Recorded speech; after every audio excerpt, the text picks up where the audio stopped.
A Puerto Rico, a Puerto Rico, a Puerto Rico, a Puerto Rico, a Puerto Rico, a Puerto Rico.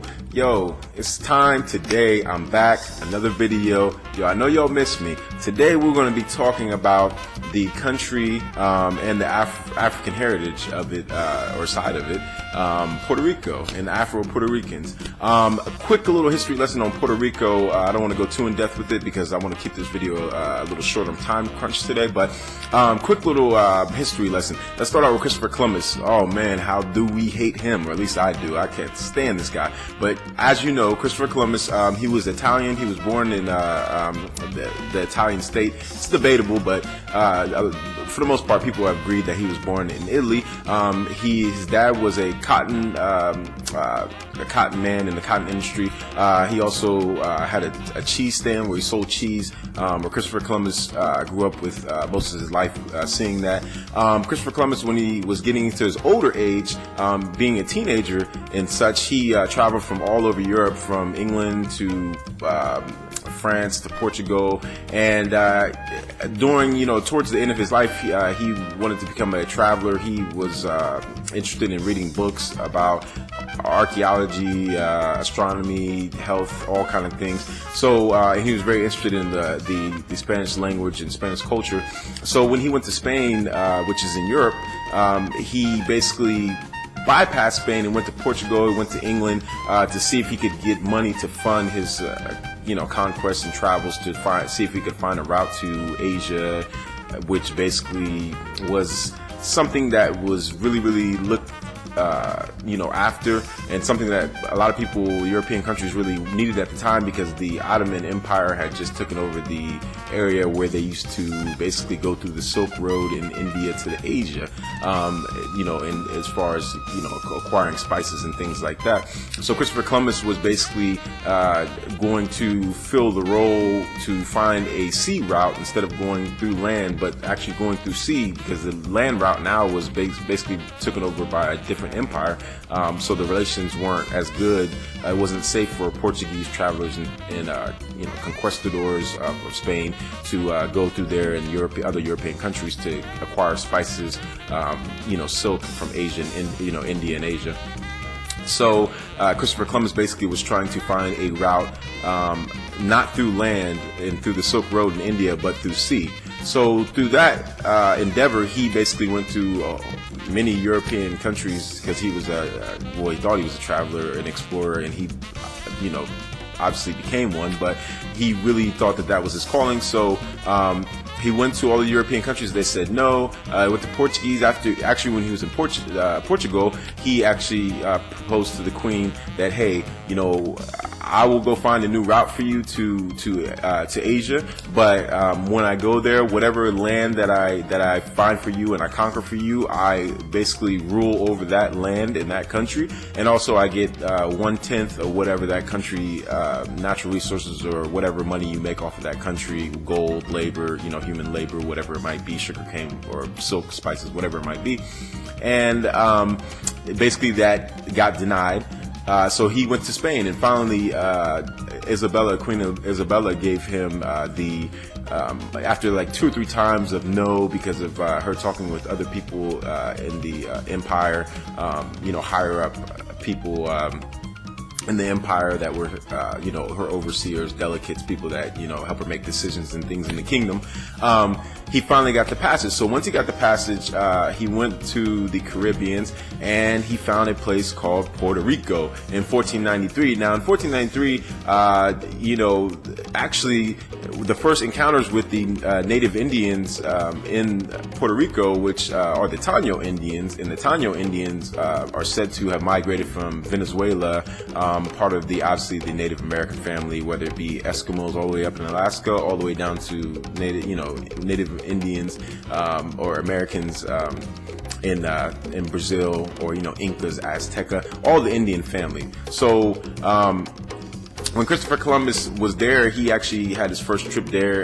There was a lot of gifts that were given by the Taíno Indians. The Taíno Indians were the original Indians that were or Native Americans that were there, and the Taínos had a very, very good diplomatic society and government. The women had equal rights. The men and the women had equal rights. They were very fishing people, fishing and gathering people, especially the men. The men would go and hunt and get the food and whatever else was needed, while the women would tend for the children and cooking and things of that nature.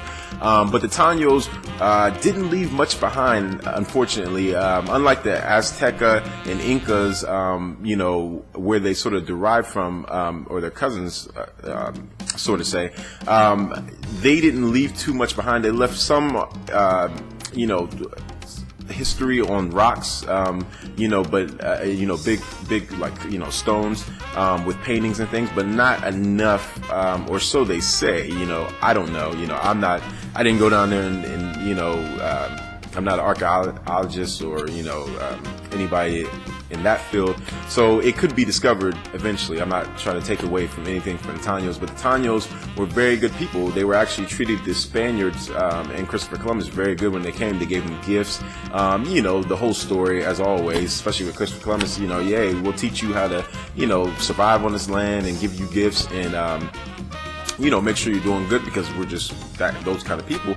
And eventually down the road, Christopher Columbus and the more so, not that he tried to stop it, but more so the Spanish conquistadors were the ones that thought that the Taíno Indians were very primitive and thought that they should be slaves, just because they weren't, Catholic and believed in the Christian religion, and they had their own God, and because they lived in a warm atmosphere, a very warm atmosphere, climate, and they didn't need jackets and didn't need certain things that the Spanish conquistadors needed in different places when they went, or the French or the British needed, different atmospheres, different lives, So the conquistadors thought they were primitive, so eventually they put them in slavery in the 1500s. And after they put them in slavery, they basically killed off most of the Taíno population, because the Taíno Indians were not used to smallpox, all these diseases that were in Europe that were brought from the old world to the new world, that their immune system couldn't even fight it, because even the common cold was something that they did not have in Puerto Rico. When the conquistadors came over here, they raped a lot of the women. They gave them polio, they gave them smallpox, they gave them the common cold, things that killed them off, big population that killed them off. So at that point, there were really no more indentured servants or slaves to do the work. So that's when you have the importation of African slaves from West Africa, Central Africa, and some East Africa, colonies that were in East Africa, imported into Puerto Rico. Now, the first black men or African men were free that came to Puerto Rico, but eventually, they were enslaved as well, and also the enslavement of Africans, West Africans, Central Africans, and some sprinkle a little bit of East African in there, that were brought over to Puerto Rico. So in Puerto Rico, there is a big thing. A lot of Puerto Ricans, and I'm not Puerto Rican, but to me, it's just a nationality, just like saying I'm American or this is that. It's not race, it's nationality. So a lot of Puerto Ricans, or at least so it says, and a lot that I've met, Puerto Ricans that I met consider themselves mixed, with like African, ancestry and European and Taíno. And then I've met Puerto Ricans that say that they're just Taíno. And then I've met some Puerto Ricans that are just considered themselves white. Now, the history of the white, ethnicity in Puerto Rico obviously is the Spanish conquistadors. But even after that, there was a lot of migration. After the Haitian-French War, the white Frenchmen that were scared for their life went to Puerto Rico and basically intermarried and mingled and settled down there. And also a lot of European settlers and European citizens from different countries that were going through famine. Like there was a lot of Irish during the famine period, that migrated to Puerto Rico. There was a lot of French that migrated to Puerto Rico. There was a lot of Portuguese that migrated to Puerto Rico. So there was a big, huge European population in Puerto Rico, and still is. But a lot of people that claim that the European and the Puerto Rican, more so of them were mixed rather than actually being 100% pure, I don't need to say it like this, but white, they're European. And obviously, even the ones that are 100%, European, a lot of them are mixed between European cultures and countries, whether it be France, Portuguese, Spain, or whatever. And some are just, some are Spanish because they were there and they conquered it. But majority of Puerto Ricans are either mixed between African, ancestry, European ancestry, and Native American, Taíno Indian American ancestry, and some are just black, and some are, with a little bit of mix, or just purely 100% black. And which it's very hard for me to say that because really I don't feel like any black people can really never really be mixing. That the beginning of life started in Africa. So really, to me, me being Afrocentric too, really everybody else is like mixed. I don't really feel like a black person can really be mixed, because of that simple fact. So anyways, and then you have Taíno Puerto Ricans, which it's said that there's not many left. There's not really many pure-blooded ones left, because at the time of invasion, they, supposedly there's only 30 to 60,000 Taíno Indians, which that could be more. Don't get me wrong, I'm not saying there's not, and that could totally be a lot.